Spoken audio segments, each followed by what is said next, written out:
The Elizabethtown John Doe, identified as Ricky Allen Leslie.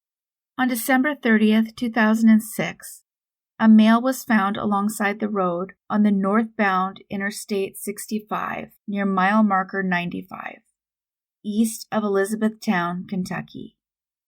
He was dressed in an insulated red flannel shirt, faded blue jeans, black belt, gray polo shirt, and State Street brand brown shoes in a size 11. There was no identification, and as best they could tell, he was probably aged 50 to 70, which is still pretty wide. He was 6 feet tall and 140 pounds. Investigators found that no information would identify the man. So who was he? Also, the weight with his height was really low, so perhaps his life was a bit of a struggle up until that point. They believed it to be natural causes. There wasn't any trauma of any kind found. They believed he'd only been there for a few weeks. In 2021, the Hardin County Coroner's Office would reach out to the DNA Doe Project, asking them to intervene and try to find his name. While it took 7 months to complete the testing and the genealogy volunteers who would sort through the results and build his tree, eventually settled on one man, Ricky Allen Leslie. The only option found that was close enough was a large segment of the X chromosome. This would lead to Ricky Leslie's sister.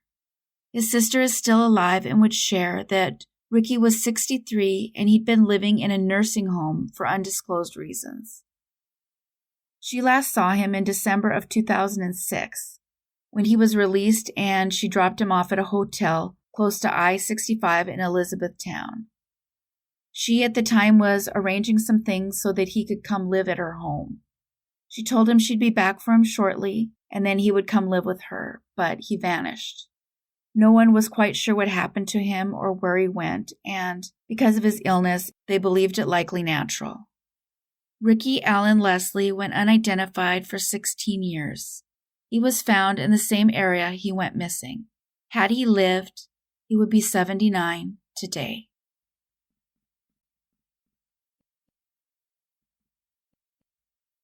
The Fairbanks John Doe, identified as Gary Frank Sutherland. A New York Times article in 1976 would describe a 25-year-old man named Gary who traveled from Clay, New York to Alaska that same year, and he was never heard from again. So while his family knew he was missing in 1976, what they did not know is that 21 years later, on July 23, 1997, a skull was found along the Porcupine River in northeastern Alaska. And this was in a pretty remote area. This was about 8 miles from the Alaskan-Canadian border, which is close to Fairbanks. The authorities believed the cause was likely a bear attack, but there was some belief that he may have passed due to exposure, and the bear attack took place afterwards. It would take 8 months from the time that they began trying to find his name until they identified him on February 6, 2023. They would reach out to his brother, giving him the news that they'd found Gary. His brother Stephen would say he always believed his brother may have fallen through ice. He would tell the New York Times that he was sad to know what happened to his brother, that it was much more brutal than he'd imagined, saying the disappearance was hard on the family, but he's glad they know the truth now. Gary's sister, Anne, and her daughter would share this is what they considered the end of an age-old mystery. Their family had actually erected a gravestone for Gary a few years after he went missing. They never believed he survived. They knew he wouldn't disappear on purpose, saying, still, it's a welcome closure. Anne would describe Gary as a hippie kind of person, saying he was open and so accepting of people. He also played the trumpet, he enjoyed lifting weights, and he had many hobbies. He was a kind soul who was accepting of everybody around him. He had a huge fascination with winters in Canada. He'd spent a few of them there. He spoke to people who'd worked on the Alaska pipeline, and he developed a huge fascination with the idea of trapping in the rugged Alaskan wilderness. It seemed like the perfect challenge for Gary, and he was up for it. He traveled with a friend of his named Stan. The two men planned all along to go it alone. They planned to split up and then meet back with each other in the spring and catch a plane out. Stan didn't make it that long, though. He had medical problems, and in November or December of 1976, he decided he had to leave. He would try to find Gary before he left, but it didn't work. No one was particularly worried yet, though, as Gary planned to wait much longer anyway. He had no plans to leave, so him not reappearing wasn't a concern.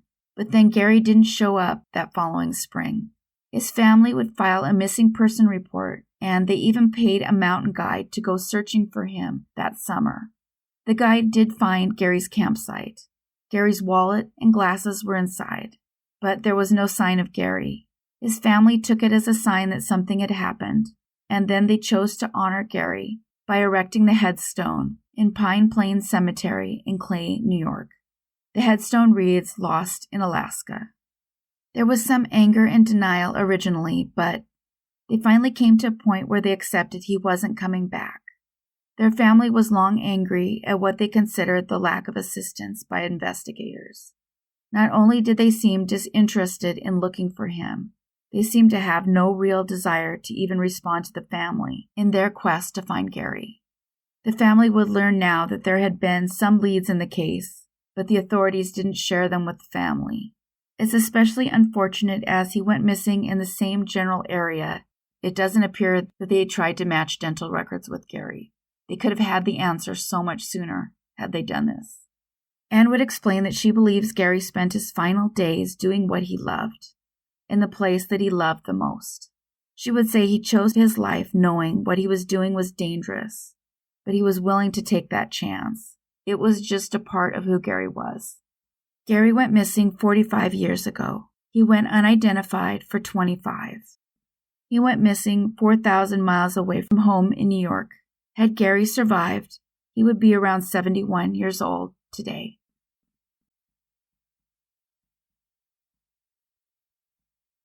The Vancouver John Doe, identified as Michael Johnson. A man was found in the Columbia River in Vancouver, Washington in 1989. He was wearing a blue windbreaker, a striped shirt, and a maroon t-shirt. He had on Rustler jeans and Rockport brand shoes. He was the victim of a GS wound, but who he was a big mystery. Just as big of a mystery as who did this to him. They tried as hard as they could to find his name, but there were no leads. He was identified in January of 2023. It turns out he was originally from California, and he'd had no contact with his family for about 20 years. So they don't even know what happened. His DNA was submitted to a laboratory in Virginia, and it eventually led to the son of Chesley Johnson Jr. They had a son named Michael Johnson, whose work history abruptly ended in 1998. In October of 2022, the authorities approached the other children of that couple, who would confirm they hadn't seen their brother in a very long time. It turns out that Michael disappeared from his family in 1978, though it's not clear why. While he was 53 when he passed, no one in his family knows what he was doing or what might have happened to him since he was 33. This is why it is so important that anyone who knew him come forward. Even if you have the tiniest bit of information, it may help. Michael Johnson went unidentified for 24 years. Had he lived, he would be 77 today. As always, thank you so much for watching. The current goal for the channel is 20,000 subscribers. Please consider subscribing and hitting the bell so you don't miss new episodes. Thank you so much to everybody commenting. Even with just an emoji, it really has made a big difference. Without it, there isn't a channel, so thank you guys so much. Take care of yourselves and each other.